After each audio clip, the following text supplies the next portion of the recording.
Al Jazeera podcasts. Today, Germans are gearing up for a high-stakes election. With its anti-immigration agenda, the far-right Alternative for Germany party, led by Alex Roldan, is polling second and could double its share of the vote.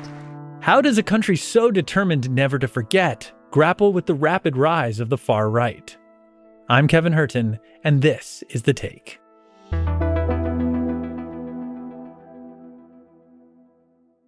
My name is Ozan Demircan. I'm working as chief reporter for the Chancellery for the German media outlet The Pioneer.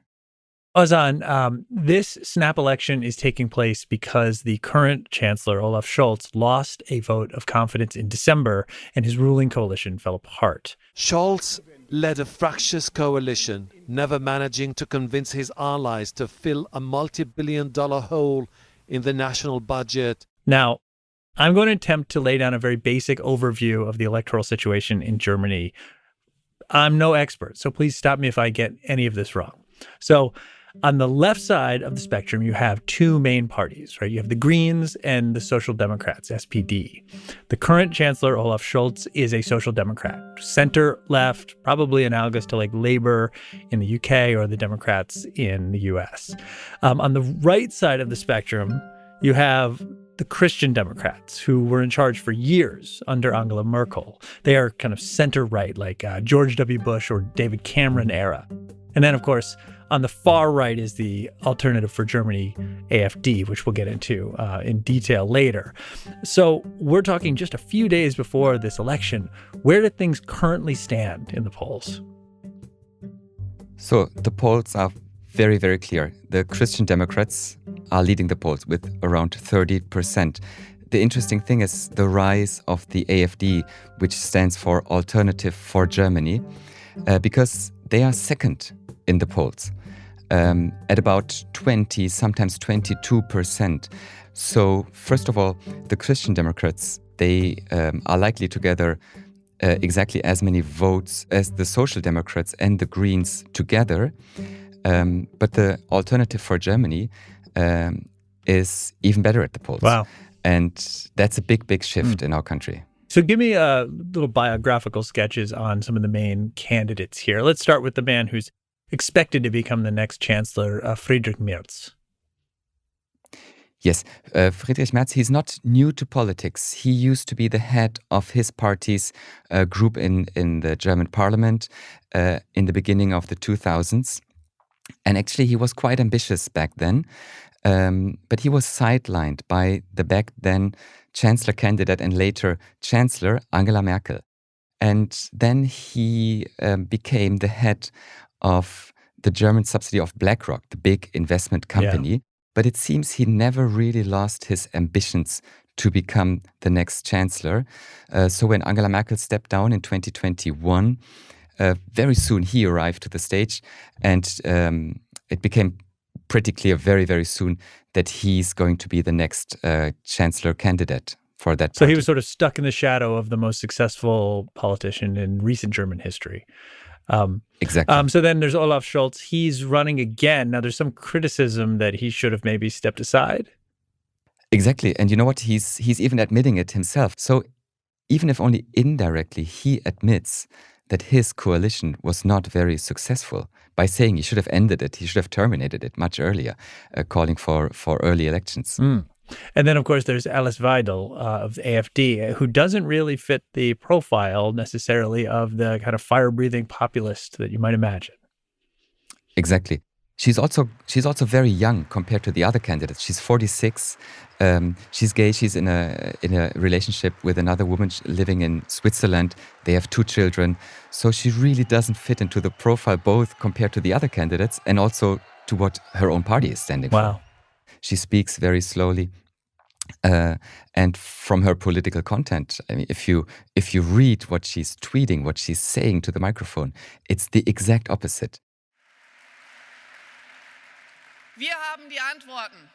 We have the answers. We have a plan. We have a plan for the future of Germany, which we will tackle in the first 100 days of government participation. Close the borders completely and turn back any illegal and any person without papers, and send a very clear message to the whole world. Germany's borders are closed, dear friends. They are closed.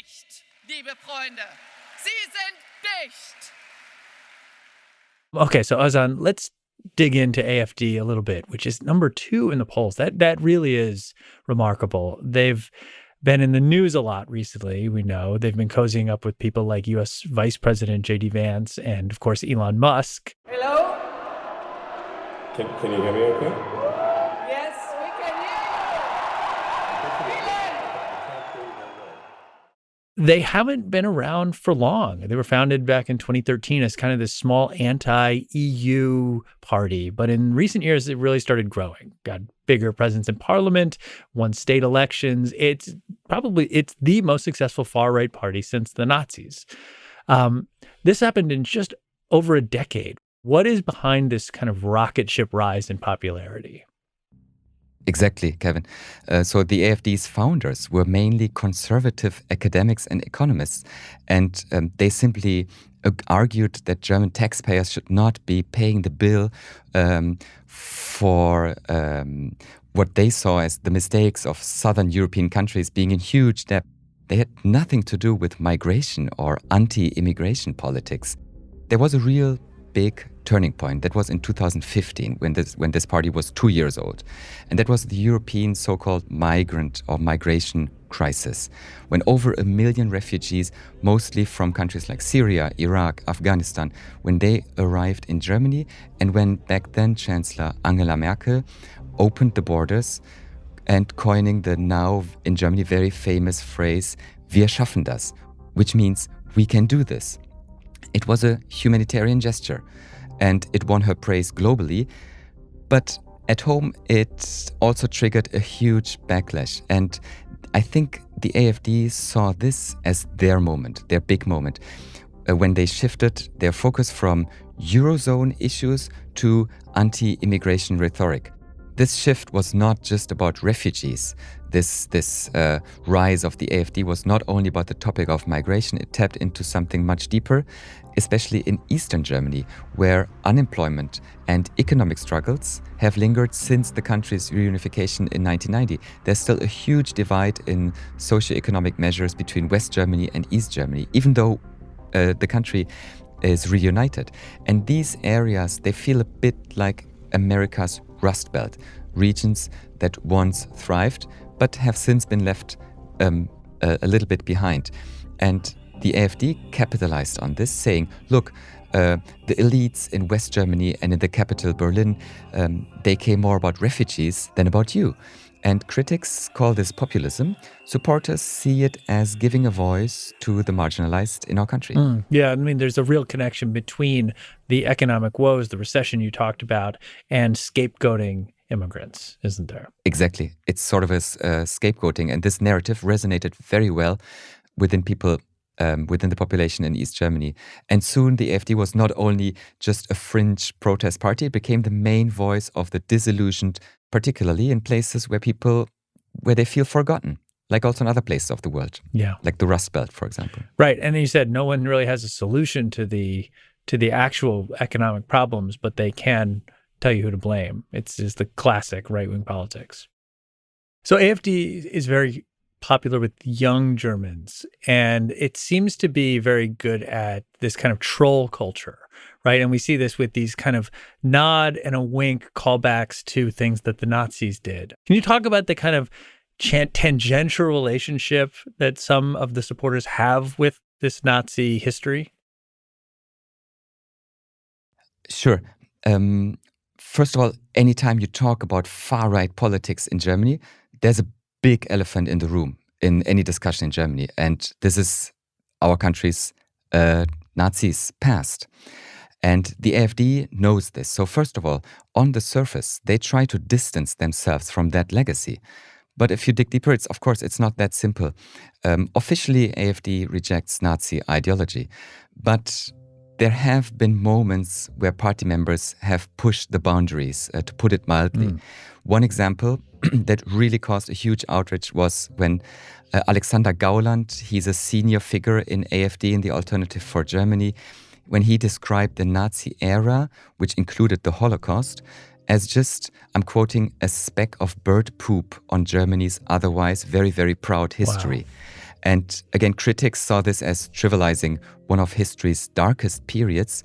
Gauland and his supporters argued that he meant to highlight the broader arc of German history, not to minimize the atrocities. But of course, he said what he said, and it was now in the room, everybody heard it. And this is how AfD is trying to push the boundaries while officially rejecting any connection to Nazi or members of extremist groups or this ideology. Did you see this story, the fake flight tickets, like someone's circulating one-way tickets out of Germany for undocumented migrants? These are just campaign flyers supporting the far-right AfD? Yes.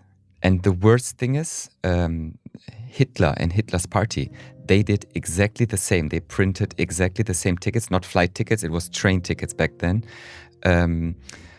encouraging people to leave the country before Hitler's party deported them. Really? AfD, the Alternative for Germany, they never really reveal if it's just a gag or if the party headquarters was behind such actions like printing those fake flight tickets. They never really reveal that. They never explain that. They always say that it's not bad to criticize the party for expressing their opinions. We'll have more with Ozan after a quick break. What would you say are the biggest issues on the minds of voters heading into this election? In general, migration is a huge topic. Recently, we had several attacks in Germany where people got injured, where people died. And the attackers were mostly asylum seekers from Afghanistan or Syria and Iraq. And I mean, in my view, these are still singular events. I mean, if a plane crashes, it's a singular event. It's a very, very singular event, even though everybody's scared to board an airplane because you have in mind this headline, there was an airplane crash. And I think with these attacks, it's very similar. But the fact that there had been several attacks in the past, this made huge headlines and led to the fact that, again, the AfD was able to benefit from that. People demand law and order. The current government was not able to deliver. We still have this big issue that people in Germany who did not get granted asylum in Germany are still able to live here. And a few of these people with this special permission who should have been deported but are still in the country were the perpetrators of these terror attacks. Right. So rightly or wrongly, this is an issue at the forefront of voters' minds. It's kind of dominating the discussion. I wonder, rhetoric aside, how much daylight is there really between these main parties on immigration at this point? I mean, is everyone basically playing on AfD's turf? Yes, this is exactly what happened, Kevin. And in my position, I have to watch all the TV debates that are on television in these days before the election. And both the Christian Democrats, the Liberal Conservative Party, and the Social Democrats, they both advocate more deportations. Olaf Scholz, the current chancellor, he recently was on the title of the German magazine Der Spiegel. And the headline was, "We need to deport more people." That was a quote of him as a social democrat chancellor. And this clearly is AfD rhetoric. So the AfD was not only possible to fill a niche with this topic, now they also sort of infected the two other parties' main program, main topics. So all we talk about right now is migration, while still there are big other topics that we should tackle in our country. Economy, for example. We are in recession since more than 1.5 years. And none of the parties, they really offered a good plan how to solve this issue.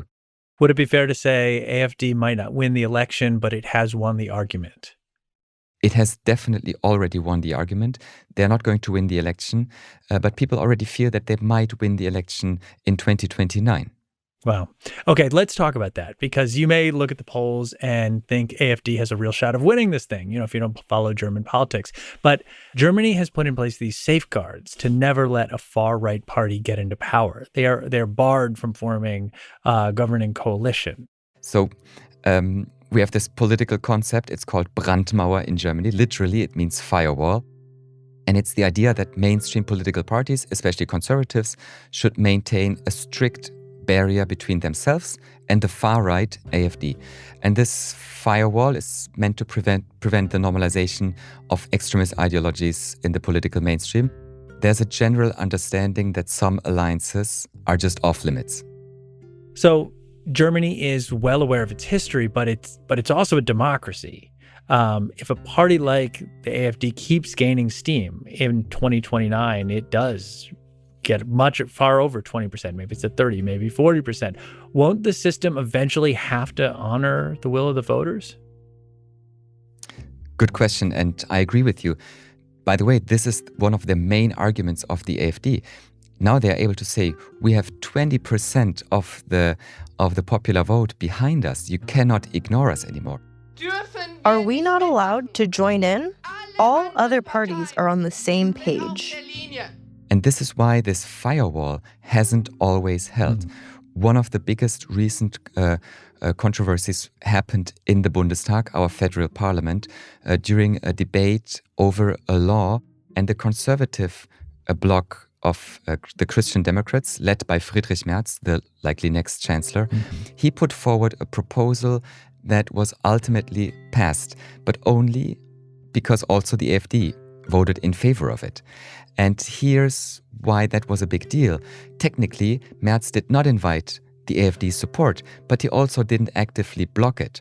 And this led to accusations that he was softening this firewall and indirectly cooperating with the far right. Okay. Well, look, there's also the converse, which we should talk about. We're talking like the AfD is this unstoppable force, but it's worth noting that the overwhelming majority of the German public does not support them. Research from last year, I think, showed 79% of Germans had a negative opinion of the party.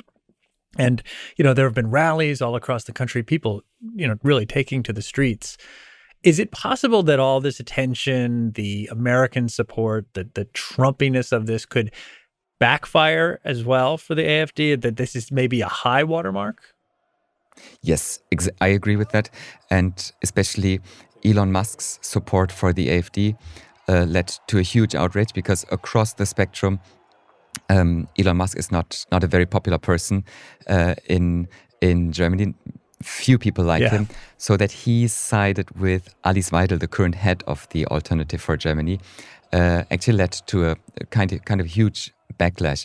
And besides that, there are many huge protests against this party.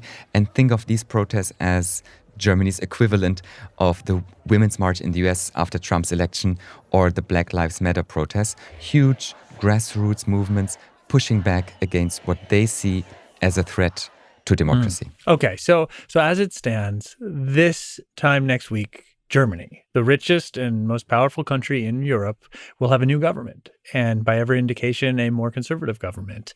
It's a time of enormous uncertainty, this fracturing of a world order that Germany has helped lead for 80 years. What will you be watching out for in the coming months as whoever takes power tries to navigate the challenges ahead? I think if Germany, the largest economy in Europe, and we're also a global symbol of post-World War II democracy, if Germany swings hard to the right, or if it takes months to find a coalition, if we might have a second election this year because the parties cannot form a coalition government, I think the ripple effects would be huge. It would shake the very foundations of the European Union. I mean, Germany has always been a stabilizing force, a key player in everything from the Eurozone's survival to climate policies. And not only if a party like the AfD gains more power, also if the next government is not a strong government and a very settled government with huge support from the population, Germany would have difficulties to find an opinion and express that and take influence on that in Brussels, such as migration, climate change, and also foreign policies. And there's also a geopolitical angle, of course. We have huge challenges in our neighborhood, in Ukraine, in Syria, in Africa, with migration, with civil wars, with wars. Now the US announced that they might pull their troops from those European countries that joined NATO after 1990. So the Central and Eastern European countries mostly. And also Kosovo, for example. I see big challenges coming up for the whole continent. And I think if Germany loses its status as a stabilizing force, then I really cannot predict how things will develop. All right. Well, Ozan, thank you for coming on The Take today. Thank you very much for having me. And that's The Take. If you want to catch more episodes like this, make sure you're following our YouTube playlist right here. That's where you're going to find all of our recent content, which is updated regularly, so you never miss an episode. And while you're at it, you might as well just hit that subscribe button so you stay in the loop with all things Al Jazeera English. We'll see you tomorrow.